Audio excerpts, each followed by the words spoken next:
ಒಂದು ಕಡೆ ಬದಾಮಿಯ ಕೃಷ್ಣ ಹೆರಿಟೇಜ್ ರೆಸಾರ್ಟ್ನಲ್ಲಿ ಕೂಡ IT ರೇಡ್ ಆಗಿತ್ತು. ಅದಾದ ನಂತರದಲ್ಲಿ ಆದಂತಹ ಬೆಳವಣಿಗೆಗಳು, ಇದೀಗ ಮುಖ್ಯಮಂತ್ರಿ ಬಂದಂತಹ ಹೆಲಿಕಾಪ್ಟರ್ನ ತಪಾಸಣೆ ಮಾಡಿದ್ದಾರೆ. ಒಂದು ರೀತಿ ನೀತಿ ಸಂಹಿತೆಯ ಬಿಸಿ, ಚುನಾವಣಾ ನೀತಿ ಸಂಹಿತೆಯ ಬಿಸಿ ಮುಖ್ಯಮಂತ್ರಿ ಸಿದ್ದರಾಮಯ್ಯನವರಿಗೆ. ಮುಖ್ಯಮಂತ್ರಿಗಳು ಆಗಮಿಸಿದ ಹೆಲಿಕಾಪ್ಟರ್ ಮತ್ತು ಅವರು ಪ್ರಯಾಣ ಮಾಡಬೇಕಿದ್ದ ಅಂದರೆ ಸಿದ್ಧಗೊಂಡಿದ್ದಂತಹ ಫಾರ್ಚುನರ್ ವಾಹನ ಕೂಡ ತಪಾಸಣೆ ಒಳಪಟ್ಟಿದೆ.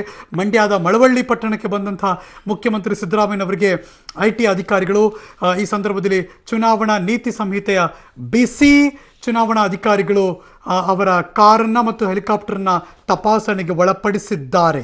ಹೆಲಿಕಾಪ್ಟರ್ ಮತ್ತು ಕಾರಿನ ತಪಾಸಣೆ ಆಗಿದೆ. Accordingly, we will check the helicopter. We will. Sir, ಈಗ CM ಕಾರ್ನ ಚೆಕ್ ಮಾಡಿದ್ರಾ? ಆಕ್ಚುಲಿ ನಾವು ಏನು ಹೆಲಿಕಾಪ್ಟರ್ ಇದೆ ಅದನ್ನು ಚೆಕ್ ಮಾಡಿದ್ವಿ, ವಾಪಸ್ ಚೆಕ್ ಮಾಡಿದ್ವಿ. ಇದು ಕಾರ್, ಈ ಕಾರ್ನ ಕಾರ್ ಚೆಕ್ ಮಾಡಿದ್ವಿ. ಕಾರಲ್ಲಿ ಏನಿರಲಿಲ್ವಾ?